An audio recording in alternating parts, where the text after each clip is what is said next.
last forever, ever, hold it, never mind. Oh,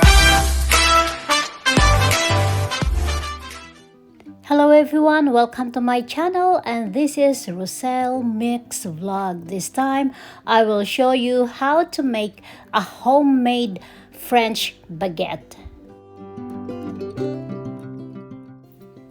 These crunchy baguettes feature a chewy interior riddled with holes and a crisp, deep golden crust. While it's challenged to make real baguettes at home, this version is probably as close to an artisan bakery version as you're going to find. The ingredients in baguettes are pure simplicity: flour, water, salt, and yeast. It's the baker's technique that turns an average baguette into an all-star. Don't expect perfection the first time out, but the more you practice your baguette baking techniques, the better the baguettes you'll make. How to make a crusty French baguette. This recipe has just 4 ingredients: water, yeast, flour, and salt. But the results are magical, and it's all because of the technique. Start by dissolving the yeast in warm water. While that is doing its magic, combine the flour and salt.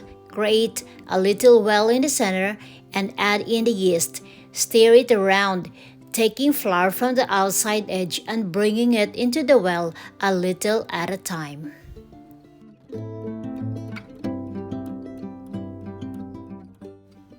Next, add in a little bit of cool water. Keep stirring and adding water as needed until a shaggy dough forms. Now just cover it loosely and let it rest.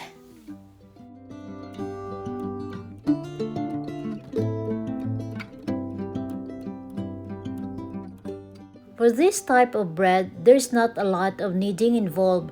It only needs a few quick folds to become smooth and build strength without overworking the gluten and causing toughness.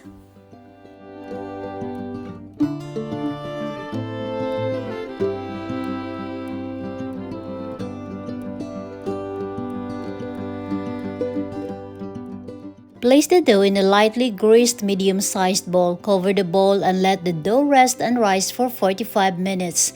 Gently deflate the dough and fold its edges into the center, then turn it over in the bowl before letting it rise for an additional 45 minutes until it's noticeably puffy.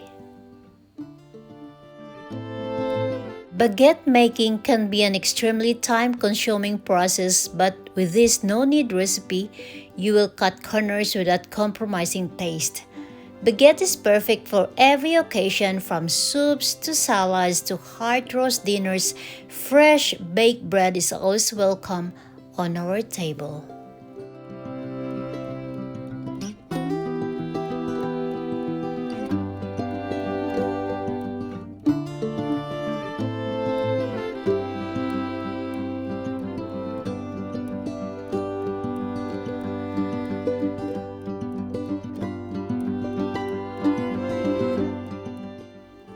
Don't panic, the dough will be really sticky, and that's perfectly okay.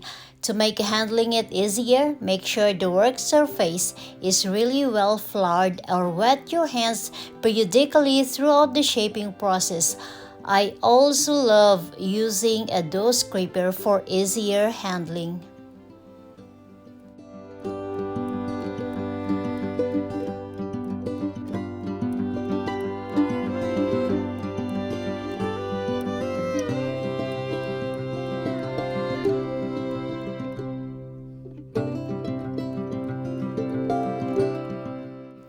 Tips for the best baguette: use the right flour. Try using flour with higher protein content to get the best texture.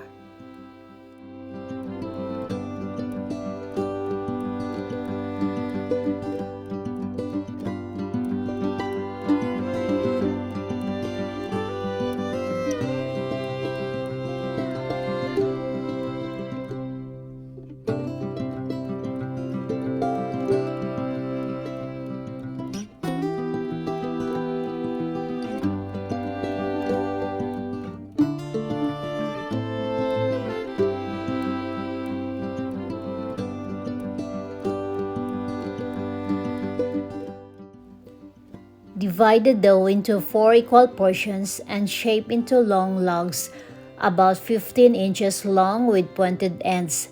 Nestle the loaves into a floured kitchen towel, cover with oiled plastic wrap, and allow to rise a second time. How we shape the baguette?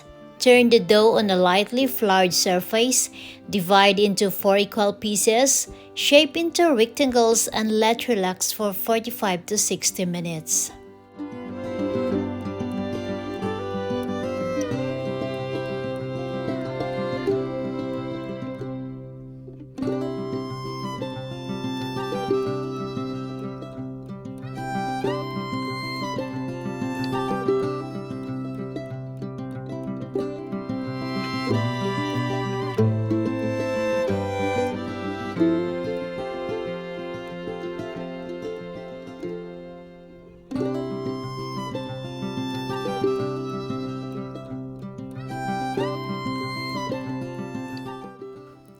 Stretch into rectangles and roll its rectangle as shown on the video. Start with the longer side, fold it inside the rectangle, and seal the seam with your thumb. Do it tightly enough but being careful not to degas the dough. Repeat 2 more times until you form a cylinder. Seal the seams using your palm and stretch the cylinder to desired length by gently rolling it with your hands. Cover the dough with flour and place on a baker's squash seam side up. Let proof for 30 to 60 minutes at room temperature. You can tell that the dough is ready for baking by a gentle poke with a finger. If the dough is sufficiently proof and indentation springs back very slowly, if it's under proof, the dough will spring back quickly.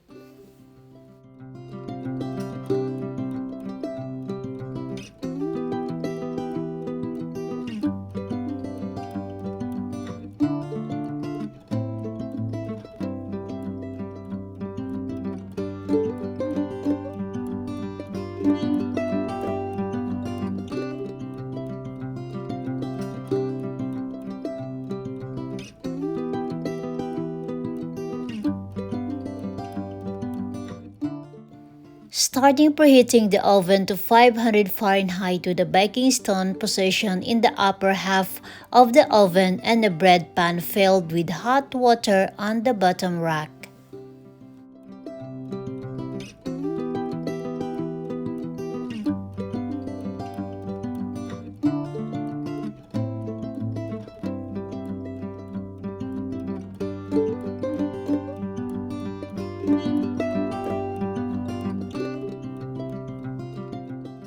Transfer the baguette to a piece of parchment paper seam side down and dust off excess flour using a bread lame, a sharp knife, or a razor blade. Make 3 scores on each baguette.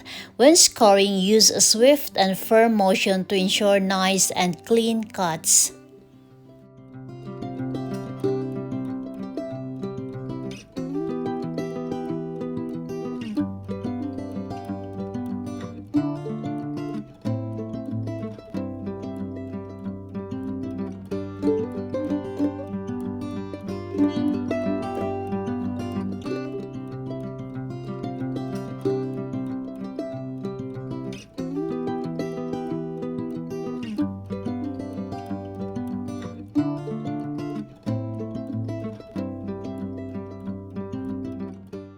Open the oven, taking caution not to get burned by steam, and slide the baguettes off onto the baking stone.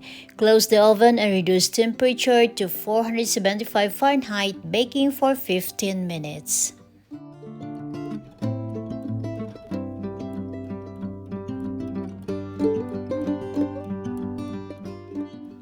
Don't skip the steam bath. The steam bath is crucial to making the outside of your bread crusty. It's well worth the extra step.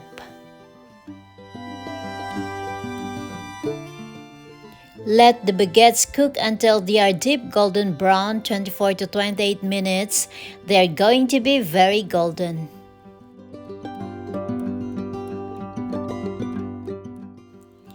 Remove the baguettes from the oven and allow to cool 10 to 15 minutes before serving warm. Baguettes are also delicious at room temperature, but we have found that we like them eaten fresh the day they are made. Thank you so much for watching, and for the full recipe, I will put it on the description box below. Please do subscribe, like and share, and hit the notification bell so that you will be updated every time I have a new upcoming video. God bless everyone. This is Roselle Mix Vlog.